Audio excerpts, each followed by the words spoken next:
Hey,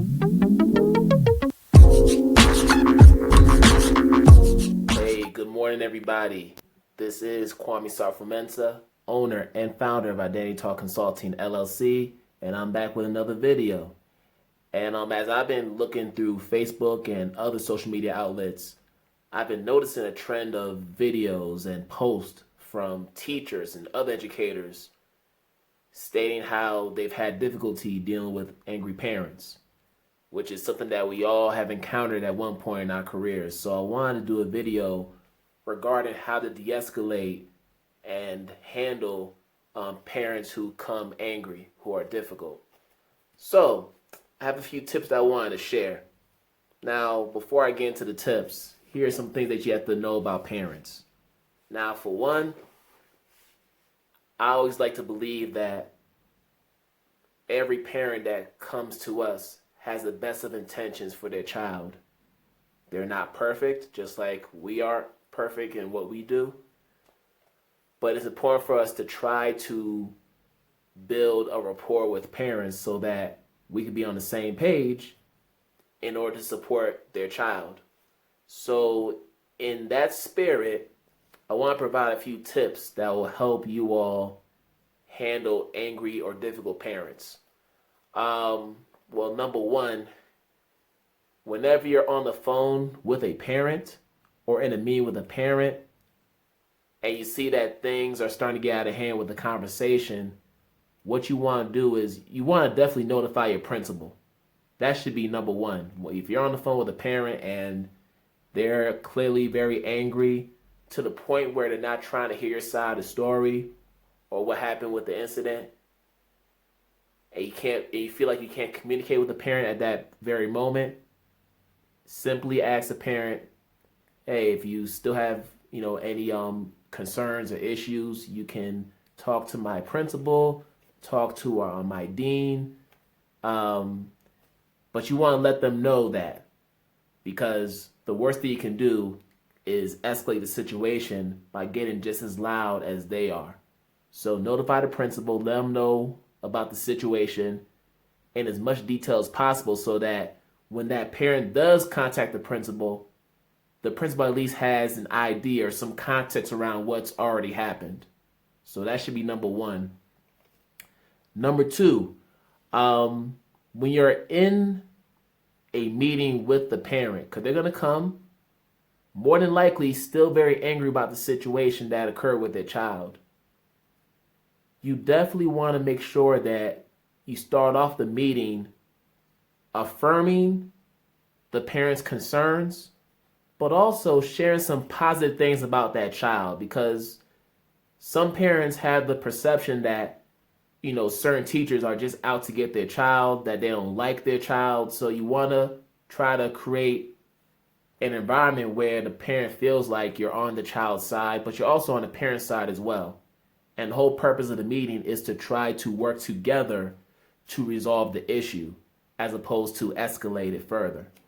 So you want to start with positive things that the child is doing. It could be academic, it could be behavioral, it could be even something along the lines of improvement. If you see that the child is improving over the course of a few days, whether it's turning a homework assignment, whether it's the way that they're interacting with their classmates, or the way they're respecting other adults in the classroom, whatever positive thing you can come up with at that present time, you want to try to share that with the parent so they feel like, okay, it's not all bad with that child.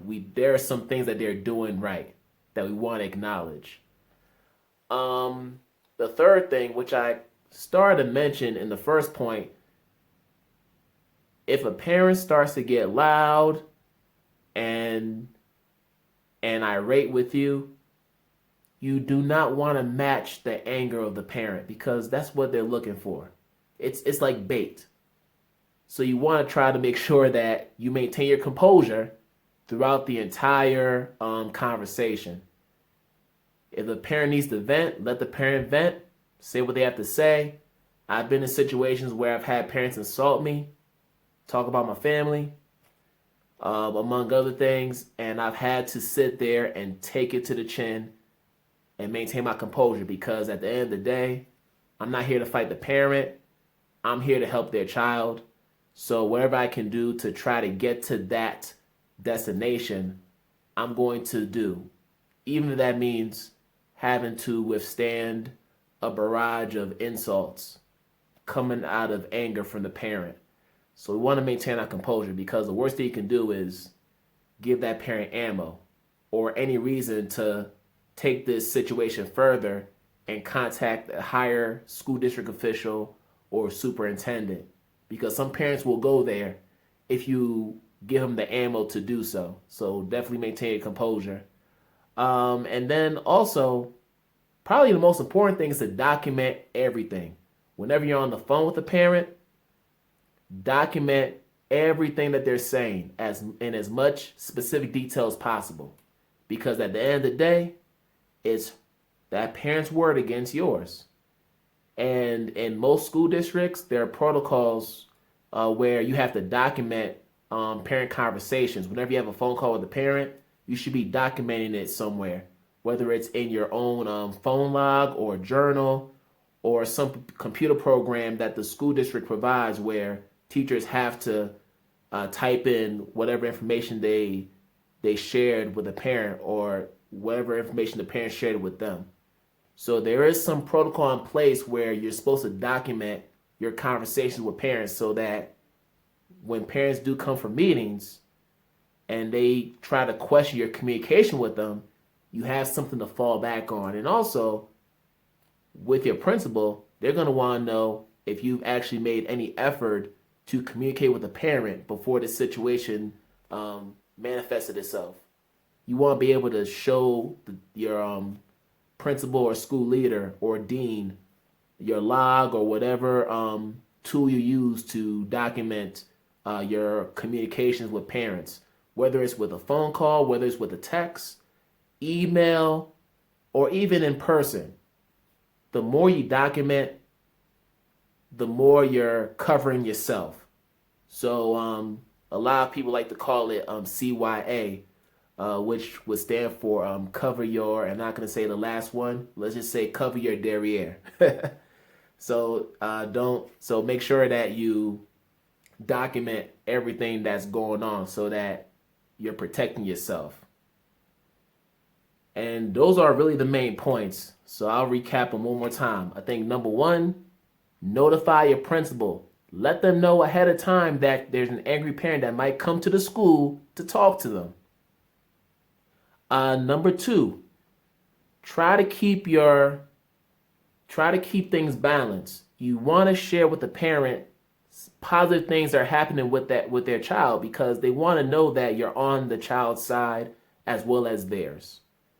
If they feel like you're coming at the child because you don't like them, that'll give them more of a reason not to respect you and not to listen to you when you try to share what's going on. So try to provide some positives, and then you can hit them with the areas where there should be some improvement, right? Number three, you definitely want to maintain your composure at all times. I don't care how irate, how angry the parent gets. If the parent says something that's so off the wall that you know you're not going to be able to maintain your composure, you could just ask to step out the room. I'd rather you step out the room to give yourself a breather than to sit there and lose your cool. So that's the other thing you can do. Step out the room. Excuse yourself. Give yourself some time to vent out there, as opposed to doing it right at the parent. And if you need your principal to, back you up, you definitely should reach out to your principal or your dean of students, if you do have a dean of students at your school, to help you out with that. And then the last thing, document. Write everything down. Every conversation you have with a parent, write it down. I don't care if it's an email. I don't care if it's a text. I don't care if it's a regular phone call. I don't even care if it's in person. You definitely want to document everything, because at the end of the day, it's your word against the parents. And if you don't have your documentation together, it doesn't matter if the parent was wrong. you're going to end up getting in trouble because guess what? You didn't write it down. And it's unfortunate, but that's kind of the law of the land, especially in a lot of school districts. Whenever you go into quote unquote trial, you have to have your documentation ready, your evidence. So please make sure that you document everything. If the parent insults you, write the insult down.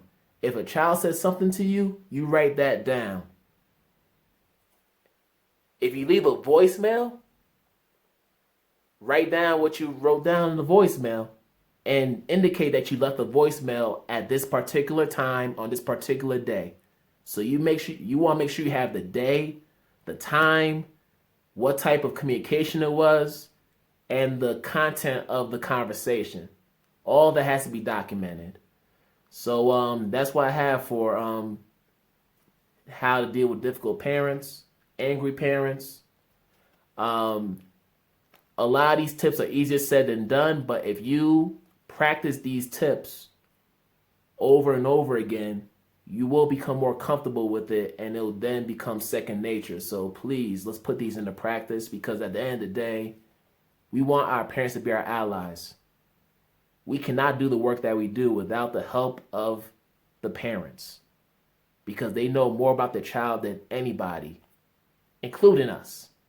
So we need their support because it's a long year, 180 plus school days. We can't do this work alone without the parents. So let's try to build those positive, strong relationships with parents so that we can help these children. And that's all I got for today. If you want to hear more videos, more content, please subscribe to this YouTube channel. It's going to be under my name, Kwame Sarfo-Mensah, so please look out for me. Also, you can find me on Instagram, Facebook, Twitter, and other social media outlets. So that's all I have for today. Hope you all having a blessed day. I know some teachers are having snow days today, so if you are one of those teachers who's having a snow day, enjoy the day with your family, your loved ones, and until then, God bless. I will see y'all another time. Peace.